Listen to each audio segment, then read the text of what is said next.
এটা হচ্ছে হাবেল space telescope দ্বারা ক্যাপচার করা মহাবিশ্বের একটি অংশের সবথেকে বড় পিকচার। এটা দেখতে আপনার কাছে সাধারণ মনে হতে পারে, কিন্তু এটা জেনে আপনার মাথা ঘুরে যাবে যে এই পিকচারটির মধ্যে প্রায় 10,000 গ্যালাক্সি আছে। এই পিকচারটির মধ্যে 10,000 গ্যালাক্সিকে একটি ফ্রেমের মধ্যে ক্যাপচার করা হয়েছে। এই পিকচারটিকে দেখার পর আপনার এমন মনে হতে পারে যে ইউনিভার্সে গ্যালাক্সিগুলো এলোমেলোভাবে ঘোরাফেরা করছে। কিন্তু কি হবে যদি আমি বলি এটা সত্য নয়? ঠিক যেভাবে আমাদের সূর্যের গ্র্যাভিটি প্রতিটি প্ল্যানেটকে বেঁধে রেখেছে, ঠিক একইভাবে এই সমস্ত গ্যালাক্সিগুলো একে অপরের সাথে গ্র্যাভিটির দ্বারা বাধা আছে। এদের একে অপরের সাথে জুড়ে থাকা এই স্ট্রাকচার আমাদের এই মহাবিশ্বের সবথেকে বড় স্ট্রাকচারের মধ্যে একটি। এদের আকার এবং বিশালতা এতটাই অধিক যে আমাদের ব্রেনও সেটার বিশালতার কল্পনা করতে গিয়ে হিমশিম খেয়ে যায়। আজ পর্যন্ত কেউ হয়তো আপনাকে এটার সম্পর্কে জানায়নি। তাহলে চলুন জানি আরো একটি ইন্টারেস্টিং বিষয়কে আজকের এই ভিডিও থেকে। এই ভিডিওটি ভীষণই রোমাঞ্চকর হতে চলেছে, তাই ভিডিওটিকে শেষ পর্যন্ত মনোযোগ সহকারে দেখুন। গ্যালাক্সি গ্রুপ ব্রহ্মাণ্ডে গ্যালাক্সির দ্বারা তৈরি হওয়া সবথেকে ছোট স্ট্রাকচারকে বলা হয়ে থাকে। এর মধ্যে মাত্র কয়েক ডজন গ্যালাক্সি হয়ে থাকে যেগুলো একে অপরের সাথে গ্র্যাভিটি দ্বারা বাধা থাকে। আমাদের মিল্কি ওয়ে গ্যালাক্সিও এমনই একটি গ্রুপের অংশ যেটাকে আমরা লোকাল গ্রুপ বলে থাকি। এই গ্রুপে অ্যান্ড্রোমেডা গ্যালাক্সি আর ট্রায়াঙ্গুলাম গ্যালাক্সির সাথে 50টি আরও গ্যালাক্সি আছে। বিজ্ঞানীরা বলে থাকেন এই সমস্ত গ্যালাক্সি একে অপরের সাথে জুড়ে থাকার জন্য শুধুমাত্র গ্র্যাভিটি নয়, ডার্ক ম্যাটারেরও হাত আছে, যেটা ইউনিভার্সে মজুদ বড় বড় সব স্ট্রাকচারকে জুড়ে রাখার জন্য কাজ করে থাকে। গ্যালাক্সি গ্রুপে থাকা গ্যালাক্সি কিছু কিছু সময় একে অপরের সাথে ইন্টারঅ্যাক্ট করে থাকে। কিছু কিছু সময় এই সমস্ত গ্যালাক্সি আবার একে অপরের সাথে মার্জারও হয়ে যায়। বিজ্ঞানীদের দ্বারা করা ম্যাথমেটিক্যাল প্রেডিকশন দ্বারা এমনটাই ধারণা করা হচ্ছে একসময় আমাদের মিল্কি ওয়ে গ্যালাক্সি এবং অ্যান্ড্রোমেডা গ্যালাক্সি একে অপরের সাথে জুড়ে যাবে এবং একটি বড় গ্যালাক্সির ফরমেশন করবে, আর যেটার নাম মিল্কোমেডা হবে। একে অপরের সাথে জুড়ে যাওয়া ছাড়াও কিছু কিছু সময় এই সমস্ত গ্যালাক্সিগুলো টাইডাল টেলস নামের এই ধরনের স্ট্রাকচারও তৈরি করে, যেটার পিকচার আপনি এখন এই স্ক্রিনে দেখতে পাচ্ছেন। যেমনটা আমি প্রথমেই বলেছি, গ্যালাক্সি গ্রুপ গ্যালাক্সির দ্বারা তৈরি করা সবথেকে ছোট স্ট্রাকচার হয়ে থাকে। এখন গ্যালাক্সি গ্রুপ থেকে এক লেভেল উপরে যাওয়ার পর আমরা পাই গ্যালাক্সি ক্লাস্টার। আসুন এবার এটার সম্পর্কেও আমরা জেনে নেই। স্ক্রিনে দেওয়া পিকচার থেকে আপনারা ইউনিভার্সে খুঁজে পাওয়া সবথেকে বড় স্টার ক্লাস্টারের একটিকে দেখতে পাচ্ছেন। এই ক্লাস্টারের নাম হচ্ছে পারসিয়াস ক্লাস্টার, আর এখানে হাজারো গ্যালাক্সি অবস্থান করছে। এই সম্পূর্ণ স্ট্রাকচারটি সুপারহিটেড গ্যাসের মেঘ দ্বারা ঘেরা আছে। এর জন্যই নাসা এই পিকচারটিকে একটি এক্সট্রা স্পেকট্রামে ক্যাপচার করেছিল। গ্যালাক্সি ক্লাস্টারে গ্যালাক্সি গ্রুপের তুলনাতে কয়েক গুণ অধিক গ্যালাক্সি হয়ে থাকে। ব্রহ্মাণ্ডে মজুদ একটি ফেমাস গ্যালাক্সি ক্লাস্টার যেটা হচ্ছে দ্য কোমা ক্লাস্টার, যেখানে প্রায় 1000টি গ্যালাক্সি আছে। এই ক্লাস্টারটি প্রায় 2 কোটি লাইট ইয়ার্স জুড়ে ছড়িয়ে আছে। গ্যালাক্সি ক্লাস্টারগুলোর মধ্যে গ্যালাক্সি ছাড়াও আরও একটি ইন্টারেস্টিং জিনিস থাকে, আর সেটা হচ্ছে সুপার হিটেড গ্যাস। ক্লাস্টারের মধ্যে থাকা এই সমস্ত গ্যাসের তাপমাত্রা লাখো ডিগ্রি সেলসিয়াস পর্যন্ত পৌঁছে যায়, যার কারণে এগুলো ভীষণই অধিক উজ্জ্বল দেখা যায়। গ্যালাক্সি গ্রুপের মতোই এই সমস্ত বিশাল আকারের গ্যালাক্সি ক্লাস্টারকেও বেঁধে রাখার জন্য বিজ্ঞানীরা ডার্ক ম্যাটারকেই দায়ী বলে মনে করে থাকেন। আসুন এবার এর থেকেও আরও একটি লেভেল ওপরে যাই। এখন আমরা যাব গ্যালাক্সি সুপার ক্লাস্টারের দিকে। এখনো পর্যন্ত আমরা দুটি এমন স্ট্রাকচারকে দেখেছি যেগুলো গ্যালাক্সি একে অপরের সাথে জুড়ে তৈরি হয়, কিন্তু গ্যালাক্সি সুপার ক্লাস্টারের সাথে এমনটা নয়। একটি গ্যালাক্সি সুপার ক্লাস্টার তখন তৈরি হয় যখন বেশ কয়েকটি গ্যালাক্সি ক্লাস্টার গ্রুপ এবং পৃথক কিছু গ্যালাক্সি একসাথে মিলে বড় একটি স্ট্রাকচারকে তৈরি করে। যেমনটা আমি পূর্বেই বলেছি যে আমাদের গ্যালাক্সি লোকাল গ্রুপের একটি অংশ।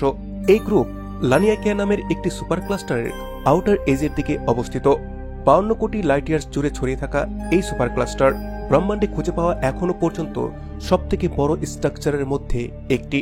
বিজ্ঞানীরা 2014 সালে লানিয়াকিয়াকে ডিফাইন করে, আর বিজ্ঞানীদের অনুসারে এই লানিয়াকিয়া সুপার ক্লাস্টারের মধ্যে প্রায় 1 লক্ষ গ্যালাক্সি আছে। সবথেকে অবাক করা বিষয় তো এটাই, এই লানিয়াকিয়া সুপার ক্লাস্টারও ব্রহ্মাণ্ডে এখনো পর্যন্ত এত বড় বড় স্ট্রাকচার আছে যে তাদের সামনে কিছুই না। তাহলে আসুন এইবার আমরা গ্যালাক্সি সুপার ক্লাস্টার থেকেও আরও একটি লেভেল ওপরে যাই এবং চলুন এবার যাই গ্যালাক্সি ওয়ালসের দিকে। যখন গ্যালাক্সি সুপার ক্লাস্টার একে অপরের সাথে জুড়ে যায় তখন সেগুলো গ্যালাকটিক ওয়ালের তৈরি করে। কোটি কোটি লাইট ইয়ার্স জুড়ে ছড়িয়ে থাকা এই সমস্ত বিশাল আকারের স্ট্রাকচার একদম দেওয়ালের মতো হয়ে থাকে। বিজ্ঞানীদের দ্বারা খুঁজে পাওয়া এখনো পর্যন্ত সবথেকে বড় গ্যালাক্সি ওয়ালের নাম হচ্ছে দ্য কোমা ওয়াল। এটা প্রায় 50 কোটি লাইট ইয়ার্স জুড়ে ছড়িয়ে আছে এবং এটি আমাদের পৃথিবীর থেকে 30 কোটি লাইট ইয়ার্স দূরে অবস্থান করছে, যেখানে লাখো গ্যালাক্সি আছে। বিজ্ঞানীরা এটা ছাড়াও আরো বেশ কিছু গ্যালাকটিক ওয়ালের খোঁজ করেছে, যার মধ্যে একটি হচ্ছে স্লোন গ্রেট ওয়াল। 1.4 বিলিয়ন লাইট ইয়ার্স জুড়ে ছড়িয়ে থাকা এই স্ট্রাকচার আমাদের থেকে 1 বিলিয়ন লাইট ইয়ার্স দূরে অবস্থান করছে। কিন্তু বিজ্ঞানীরা এটাকে দ্য গ্যালাকটিক ওয়াল নয়, এটাকে গ্যালাক্সি ফিলামেন্টের ক্যাটাগরিতে রাখে। বিজ্ঞানীদের অনুসারে এটা ব্রহ্মাণ্ডে খুঁজে পাওয়া সবথেকে বড় স্ট্রাকচার হয়ে থাকে যখন একটি গ্যালাক্সি ওয়ালের সাইজ অধিক বড় হয়ে যায়, অথবা যখন বেশ কয়েকটি গ্যালাক্সি ওয়াল একে অপরের সাথে জুড়ে যায়, তখন একটি গ্যালাক্সি ফিলামেন্টের তৈরি হয়। এগুলো ব্রহ্মাণ্ডে খুঁজে পাওয়া সবথেকে বড় স্ট্রাকচার, আর এগুলোর আকার জানার পর আপনারও হোশ উড়ে যাবে। ব্রহ্মাণ্ডের সবথেকে বড় galaxy filament the Hercules Corona Borealis great wall. এটা ব্রহ্মাণ্ডে খুঁজে পাওয়া এখনো পর্যন্ত সবথেকে বড় স্ট্রাকচারের একটি, এবং এটি প্রায় 10 বিলিয়ন লাইট ইয়ার্স জুড়ে ছড়িয়ে আছে। এখানে আপনাকে বলে দেই, আমাদের অবজারভেবল ইউনিভার্সের ডায়ামিটার 93 বিলিয়ন লাইট ইয়ার্স, আর এর মধ্যে এই একা একটি স্ট্রাকচারই 10 বিলিয়ন লাইট ইয়ার্স জুড়ে ছড়িয়ে আছে। এখন এটা ভেবেই হয়তো আপনার মাথা ঘুরে যাচ্ছে, তাই না, যে এই ব্রহ্মাণ্ডে এত বড় একটি পৃথক স্ট্রাকচার কি করে হতে পারে? কিন্তু এটাও সত্য, আমাদের এই ব্রহ্মাণ্ড এতটাই রহস্যময় যে এখানে যে কোনো কিছু হতে পারে। কিন্তু এই গ্যালাক্সি ফিলামেন্টের সবথেকে ইন্টারেস্টিং বিষয় তো এটাই যে এতটা বিশাল আকারের হওয়ার পরেও নভেম্বর 2013 পূর্বে এটাকে বিজ্ঞানীরা খুঁজেই পায়নি। আজ থেকে প্রায় 11 বছর পূর্বে, মানে নভেম্বর 2013-তে আমেরিকান এবং হাঙ্গেরির অ্যাস্ট্রোনমির একটি টিম গামা-রে বার্স্ট এমিশনকে অবজার্ভ করছিল। এই মহাবিধ্বংসীকারী বিস্ফোরণের কারণেই এই বিশাল আকারের স্ট্রাকচারের খোঁজ হয়েছে। এখন এই মহাবিস্ফোরণগুলো কি, আর কিভাবে বিজ্ঞানীরা এই বিস্ফোরণের মাধ্যমে এত বড় একটি স্ট্রাকচার বা গ্যালাক্সির জাল এটাকে খুঁজে পেল, আসুন সেটা জানি। গামা-রে বার্স্ট আমাদের ব্রহ্মাণ্ডে হওয়া সবথেকে পাওয়ারফুল এবং উজ্জ্বল ব্লাস্ট হয়ে থাকে। বিজ্ঞানীরা এখনো পর্যন্ত এর পেছনের সলিড কোন কারণ আছে সেটাকে জানতে পারেনি, কিন্তু বিজ্ঞানীরা এখনো পর্যন্ত এই বিস্ফোরণ হওয়ার পেছনে দুটি কারণকে বলে থাকে। প্রথমটি বিশাল আকারের তারার কলেপস হয়ে যাওয়া। যখন একটি তারা তার জীবনের শেষ সময়ে চলে আসে, তখন সে তার কেন্দ্রে থাকা হাইড্রোজেন এবং হিলিয়ামকে হেভিয়ার ম্যাটারে ফিউজ করে থাকে। একটি সময় এমন আসে যখন তারার কেন্দ্রে আয়রনের মাত্রা বেড়ে যায়, আর এখান থেকেই তারার মৃত্যুর শুরু হয়। আয়রন তারার কেন্দ্রে ফিউশন রিয়াকশনকে বন্ধ করে দেয়, আর তখন তারার রেডিয়েশন প্রেসার শেষ হতে থাকে। এই রেডিয়েশন প্রেসার শেষ হয়ে যাওয়ার কারণে তারার গুরুত্বাকর্ষণ বল মানে গ্র্যাভিটেশনাল ফোর্স অধিক শক্তিশালী হয়ে যায় এবং সম্পূর্ণ তারাটিকে তখন কেন্দ্রের দিকে টানতে থাকে। এটি সাধারণত একটি বিশাল বিস্ফোরণের মাধ্যমে হয়ে থাকে, যেটাকে বিজ্ঞানীরা সুপারনোভা এক্সপ্লোশনের নামেও জেনে থাকে। যখন সূর্যের থেকেও 25 গুণ অধিক ম্যাসের কোনো স্টার এমন প্রক্রিয়ার মধ্য দিয়ে যায়, তখন সেই স্টারটি বিপুল পরিমাণ এনার্জিকে মহাশূন্যে ছড়িয়ে দেয়। এই এনার্জির মধ্যে বড় একটি অংশ গামা রেসের হয়ে থাকে, যেটা ব্রহ্মাণ্ডে মজুদ সবথেকে এনার্জেটিক কিরণ হয়ে থাকে। এই ভয়ঙ্কর এনার্জেটিক রেসের বিস্ফোরণকে বিজ্ঞানীরা গামা-রে বার্স্ট বলে থাকে। অপরদিকে এটার ফরমেশনের দ্বিতীয় যে প্রক্রিয়া থাকে সেটা হচ্ছে নিউট্রন স্টার এবং ব্ল্যাক হোলের একে অপরের সাথে জুড়ে যাওয়া। নিউট্রন স্টার আমাদের ব্রহ্মাণ্ডের সবথেকে এক্সট্রিম স্টারের মধ্যে একটি। এই তারাটি তার অ্যাক্সিসের মধ্যে প্রতি সেকেন্ডে 600 বার রোটেট করে থাকে এবং এর ডেন্সিটি ভীষণই অধিক হয়ে থাকে। বিজ্ঞানীরা বলে থাকে, যখন এই ধরনের দুটি তারা একে অপরের সাথে সংঘর্ষ করে, তখন তার থেকে একটি বিশাল ভয়ঙ্কর বিস্ফোরণ হয়, যেটা গামা-রে বার্স্টের একটি বড় কারণ। ঠিক এইভাবেই যখন দুটি ব্ল্যাক হোলও একে অপরের সাথে সংঘর্ষ করে, তখনও তার থেকে ভয়ঙ্কর এনার্জি এই ব্রহ্মাণ্ডে ছড়িয়ে পড়ে, যেটা এই বিশাল আকারের বিস্ফোরণের কারণ হতে পারে। আপনি জেনে অবাক হয়ে যাবেন, এই গামা-রে বার্স্ট মাত্র কয়েক সেকেন্ডের মধ্যে এতটাই এনার্জিকে এই ইউনিভার্সে রিলিজ করে দেয় যে যতটা আমাদের সূর্য তার সম্পূর্ণ জীবনকালেও রিলিজ করতে পারবে না। আমাদের সূর্যের বয়স প্রায় 450 কোটি বছর এবং এটা আগামী আরো 5 বিলিয়ন বছর পর্যন্ত এইভাবেই এনার্জি দেবে। এতটা সময় পর্যন্ত আমাদের সূর্য জীবিত থাকার পরও গামা রে বার্স্ট ঠিক যতটা এনার্জি 1 সেকেন্ডে রিলিজ করে, সে ততটা এনার্জিও তার সম্পূর্ণ জীবনকালে রিলিজ করতে পারবে না। এর থেকে হয়তো আপনি বুঝতে পারছেন যে গামা রে বার্স্ট ঠিক কতটা ভয়ঙ্কর একটি বিস্ফোরণ এবং তার থেকে কতটা এনার্জি এই ইউনিভার্সে রিলিজ হয়। যদি এই গামা রে বার্স্টের নিশানাতে আমাদের পৃথিবী চলে আসে তাহলে আমাদের পৃথিবী সম্পূর্ণ ধ্বংস হয়ে যাবে। আসুন এবার জানি এই গামা রে বার্স্টের সাহায্যে বিজ্ঞানীরা কি করে এই বিশাল আকারের গ্যালাক্সি ফিলামেন্টকে খুঁজে পেল। 2004-এ লঞ্চ হওয়া সুইফট টেলিস্কোপ এই ধরনের বিস্ফোরণকেই এই মহাশূন্যে ডিটেক্ট করতে থাকে। আমেরিকা এবং হাঙ্গারিয়ান অ্যাস্ট্রোনমারদের টিম রিসার্চ করে এটাই পায় যে এই গামা রে বার্স্টগুলো একটি পার্টিকুলার এরিয়াতে খুব কাছাকাছি স্থানে অধিক হচ্ছে। আর এই গামা রে বার্স্টকে অ্যানালিসিস করে বিজ্ঞানীরা সবথেকে বড় স্ট্রাকচার হারকোলিস করোনাবর্যালিস গ্রেট ওয়ালের খোঁজ পায়। এই বিশাল আকারের স্ট্রাকচার আইনস্টাইনের কসমোলজিক্যাল প্রিন্সিপালকে ব্রেক করে। আইনস্টাইনের মোতাবেক আমাদের ব্রহ্মাণ্ড মোটামুটি সব স্থানেই ইকুয়াল।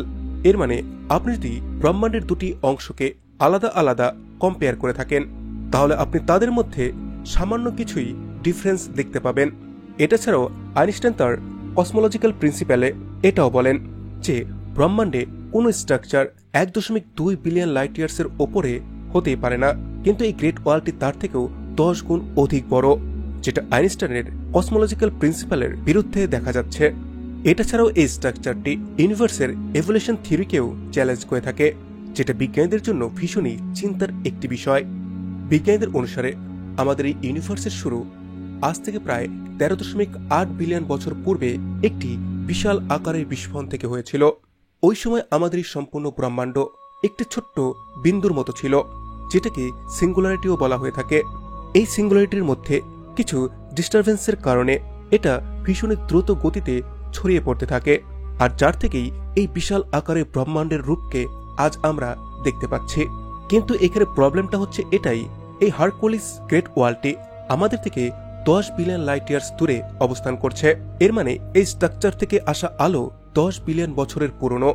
আর এর মানে এটাই দাঁড়াচ্ছে ব্রহ্মাণ্ডের এত বড় একটি স্ট্রাকচার আর এর ফরমেশন আমাদের এই ইউনিভার্স তৈরি হওয়ার মাত্র 3.8 বিলিয়ন বছর পরেই হয়ে গিয়েছিল। এখন এত বড় একটি স্ট্রাকচারের নির্মাণ আমাদের এই ইউনিভার্স তৈরির মাত্র 380 কোটি বছর পরে কি করে সম্ভব হতে পারে, যেটা শুনতেই অবিশ্বাস্য মনে হচ্ছে। আর এটাকে আধার করে কিছু বিজ্ঞানী এমনও মনে করে যে এখনো পর্যন্ত আমরা আমাদের এই ইউনিভার্সের সঠিক বয়সকে ক্যালকুলেট করতে পারিনি।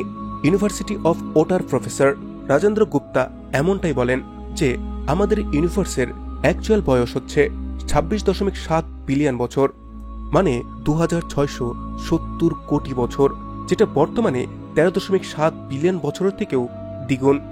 ব্রহ্মাণ্ডের বয়সকে নিয়ে বেশ কিছু মতবিরোধ এর পূর্বেও বিজ্ঞানীদের সামনে এসে দাঁড়িয়েছে। হারকোলিস ওয়াল মানে এই বিশাল আকারের ফিলামেন্ট, এদের মধ্যে একটি হচ্ছে এই হারকোলিস গ্রেট ওয়াল।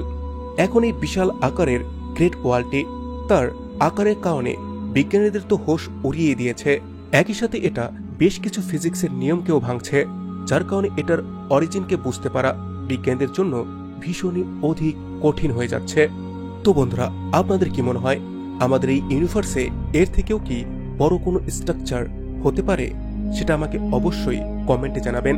আপনার কমেন্ট আমার কাছে ভীষণই মূল্যবান, এটা আমাকে অনুপ্রাণিত করে নতুন নতুন সব টপিক নিয়ে আপনাদের জন্য ভিডিও তৈরি করতে। ভিডিওটিকে শেষ পর্যন্ত দেখার জন্য আপনাকে অসংখ্য ধন্যবাদ। ভিডিওটিকে লাইক করুন, কমেন্ট করুন এবং আপনার ফ্রেন্ডস আর ফ্যামিলির সাথে শেয়ার করুন। সেই সাথে চ্যানেলটিকে সাবস্ক্রাইব করে বেল আইকনে ক্লিক করুন। Thanks for watching, take care, bye by.